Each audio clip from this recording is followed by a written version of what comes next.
À la fin des années 90, la capitale mexicaine, l'immense Mexico, vit au rythme d'une urbanisation effrénée, d'inégalités sociales profondes et d'un climat d'insécurité qui semble déjà faire partie du quotidien.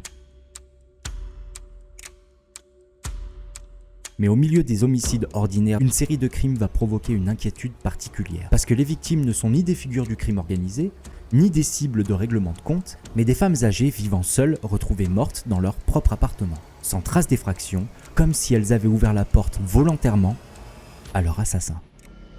Les corps sont découverts les uns après les autres dans différents quartiers de la ville et très rapidement les enquêteurs commencent à percevoir des similitudes troublantes. Les autorités cherchent un homme, les médias décrivent un prédateur méthodique et violent et pendant des années, personne ne semble envisager que l'auteur de ces meurtres puisse être une femme.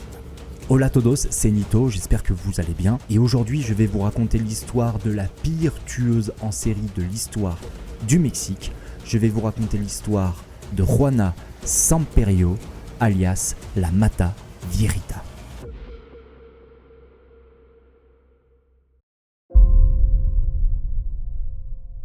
Juana Baratza Samperio naît le 27 décembre 1957 dans la municipalité d'Epazoyucan. Désolé si je le prononce mal. Et son enfance, comme ça sera décrit lors de son procès, sera marquée par de nombreuses violences, à commencer par sa mère. Una infancia bonita no la tuve, porque mi mamá me golpeaba mucho, siempre me insultaba. Me acuerdo una vez que me tiró en el suelo y me pateó y me dijo que maldecía la hora en que yo había nacido. Nunca contestaba, siempre callada, sumisa si usted quiere, pero porque era mi madre y yo estaba acostumbrada a que pues no teníamos que levantar la voz ni faltar al respeto. Entonces de mi mamá siempre recibí maltratos y eso es lo que no alcanzo a comprender, por qué mi mamá me odiaba tanto. Selon ses propres déclarations relayées par la presse mexicaine au moment de ses audiences en 2008, sa mère souffrait d'alcoolisme sévère et l'aurait laissée aux mains d'un homme qui l'aurait agressée sexuellement pendant plusieurs années. Et du coup, elle rejette l'autorité maternelle en tuant des personnes âgées. Ces éléments ont été rapportés notamment par El Universal, El País et BBC Mundo, qui se sont appuyés sur des comptes rendus d'audience et des déclarations d'avocats. Et à l'âge adulte, Juana, c'est une bonne mère. Oui, elle a 2 enfants. D'ailleurs, je sais pas si c'est propre à moi, mais j'adore connaître la psychologie des tueurs. Voilà. Je sais pas, c'est une grande passion. Je pourrais bouffer des heures d'études psychologiques sur les tueurs en série, sur des meurtres, sur des trucs comme ça. Voilà, j'espère qu'on n'est pas seul. Dites-le moi en commentaire si c'est votre cas aussi. À l'âge adulte, Juana devient mère de plusieurs enfants et vit dans des conditions économiques précaires dans la périphérie de Mexico. Et c'est une bonne mère, comme en témoigne sa fille. C'est une excellente mère qui n'hésite pas à tout donner pour ses enfants. Elle alterne donc des petits emplois et essaye de vivre comme elle peut. Une mère odieuse et alcoolique, abus sexuels, voici l'enfance donc de Juana, qui pourtant s'occupe bien de ses enfants. Et qui adore la lucha libre, et d'ailleurs ça va être notre 2e chapitre.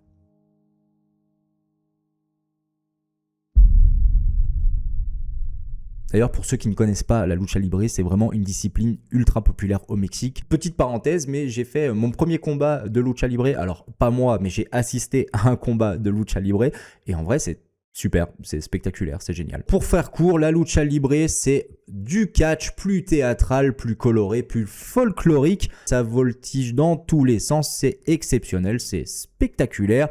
C'est les méchants contre les gentils. On se croirait dans un univers de Marvel, mais très théâtral.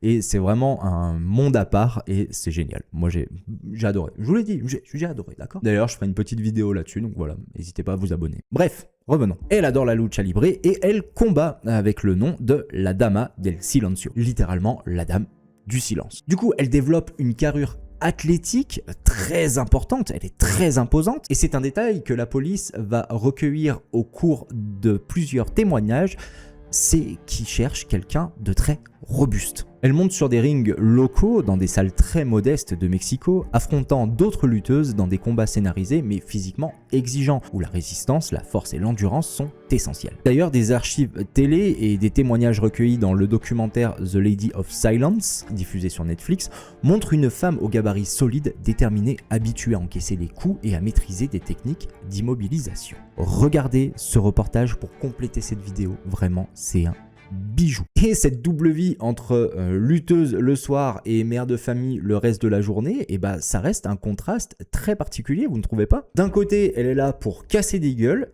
et de l'autre, elle s'occupe super bien de ses enfants. La lucha libre lui offre un espace d'expression, une identité publique, une forme de reconnaissance sociale dans un environnement où les opportunités sont rares. 2 cuadras de mi casa había un gimnasio chiquito que hacían funciones clandestinas. Se me quedó viendo mi papá, dice, no, más bien quieres sacar todo lo que traes de adentro. Pero entonces yo no entendía, porque nunca tuve un psicólogo, nunca tuve ayuda de nadie. Y sí, cuando subí al ring por primera vez, fue cuando me fracturaron mi mano, pues sí sacaba todo mi coraje, todo ese rencor, la dama del silencio. Et maintenant, on va passer au chapitre le plus croustillant, le plus intéressant du moins, l'enquête. Les premiers meurtres remontent à la fin des années 90 et au départ, les décès ne sont pas immédiatement reliés entre eux car la capitale enregistre déjà un nombre élevé d'homicides annuels. Ce n'est qu'au début des années 2000 que les similitudes deviennent suffisamment nombreuses pour que les autorités reconnaissent la possibilité d'un tueur en série. À première vue, ça pourrait se confondre avec d'autres homicides. Mexico et la violence, à cette époque-là, c'est quand même très fréquent. Et comme on l'a dit au départ, les victimes sont toutes des personnes âgées, plus de 60 ans et vivant seules. Et d'ailleurs, pour la plupart, elles sont souvent bénéficiaires d'une pension pour les seniors mis en place par l'État. Et d'ailleurs, l'enquête révélera plus tard qu'elle se faisait passer pour une infirmière ou pour une assistante sociale ou pour une aide administrative de l'État. Bref, quelqu'un qui vous veut du bien au final. Et il faut se remettre dans le contexte, fin des années 90, début 2000, il y a beaucoup de seniors qui font confiance à ce genre de personnes. Pour te faire tes soins, pour t'aider pour tes courses, etc. C'était vraiment quelque chose de très ordinaire. Les autopsies indiquent majoritairement une strangulation, parfois à l'aide d'objets trouvés directement sur place. Et la police commence à élaborer des portraits robots réalisés à partir de témoignages de voisins ou de survivantes ayant aperçu une personne suspecte. Plus d'une soixantaine de portraits robots différents seront produits au fil des années. La plupart de ces portraits décrivent un individu masculin, parfois déguisé, parfois vêtu d'une blouse médicale, ce qui révèle l'un des biais les plus importants de l'enquête, l'hypothèse certaine que l'assassin soit un homme. Et d'ailleurs, le Mexique va demander de l'aide aux États-Unis. Ils vont demander de l'aide à des inspecteurs qui avaient déjà enquêté sur plusieurs tueurs en série aux États-Unis. Pourquoi? Parce que tout simplement, les policiers ne savent pas gérer un tueur en série. Ils n'en ont jamais connu avant. Et d'ailleurs, ils vont même demander de l'aide à un inspecteur français qui s'appelle Philippe Ducet. Philippe Ducet, lui, il a enquêté sur le monstre de Montmartre. Et vous savez quoi?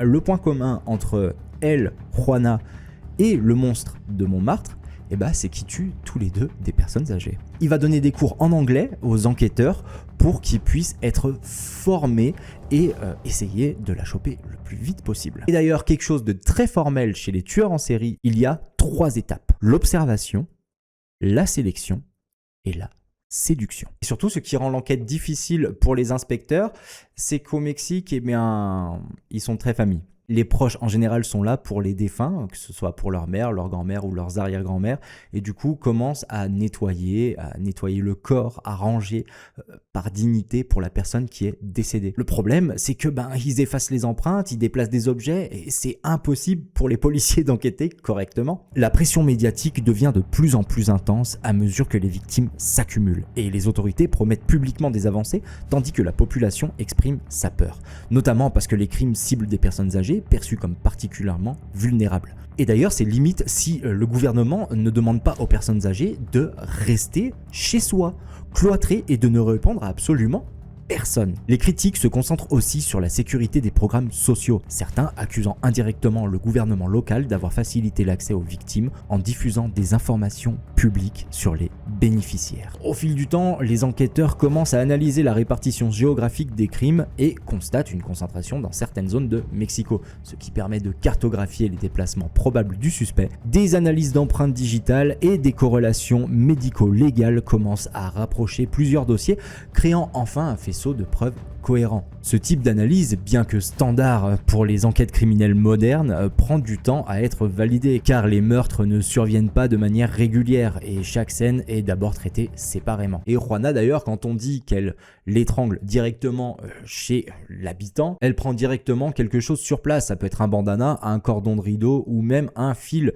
de branchement de télévision. Bref, elle n'a aucune arme avec elle. Et d'ailleurs, tant qu'à faire, à chaque fois qu'elle commet un meurtre, hop, elle emporte un petit souvenir. Progressivement, l'enquête commence à converger vers une zone géographique précise grâce à la cartographie des scènes de crime.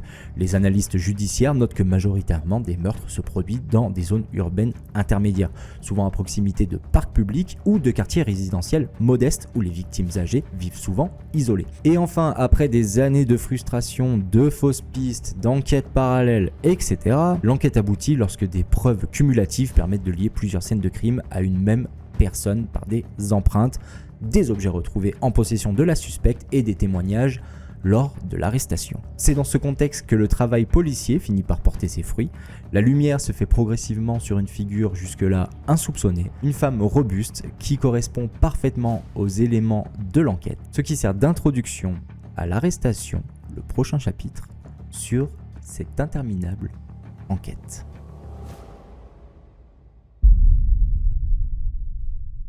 Le 25 janvier 2006 marque un tournant décisif lorsque Joana Barraza est surprise quittant le domicile d'Ana Maria Reyes Alfaro, femme de 82 ans retrouvée morte par strangulation.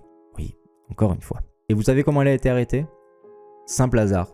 Un témoin qui se baladait ici, qui l'a vu faire, qui a appelé directement les autorités. Son arrestation provoque une onde de choc nationale, car l'image de la suspecte arrêtée contredit totalement le profil masculin diffusé pendant des années. Et en 2008, le tribunal supérieur de la justice de la ville de Mexico la condamne à 759 années de prison. Pour 7 homicides et plusieurs vols aggravés, c'est plus une peine symbolique. L'affaire de la Matavirita demeure aujourd'hui l'un des cas les plus étudiés de l'Amérique latine. Déjà pour le nombre de victimes et aussi pour son profil criminel. En 2023, un documentaire est diffusé sur Netflix et est revenu sur cette affaire en explorant non seulement les crimes eux-mêmes, mais aussi la manière dont la société mexicaine a interprété, amplifié et parfois déformé cette histoire. D'ailleurs, regardez ce documentaire, je l'ai déjà dit, mais vraiment, c'est un bijou de témoignage. Si vous voulez le moindre petit détail, tout ça, regardez ce documentaire sur Netflix. Franchement, ça en vaut la peine. D'ailleurs, Netflix, si vous passez par là, j'aimerais beaucoup que vous fassiez la série Monstre sur cette dame. C'est quand même la plus grande tueuse en série de l'histoire du Mexique. Ça peut être pas mal. Suggestion. C'est la fin de cette vidéo. Merci à vous de m'avoir écouté. En tout cas, n'hésitez pas à vous abonner si le contenu vous plaît. Et moi, je vous dis à bientôt dans une prochaine vidéo. C'était Nito. Adios.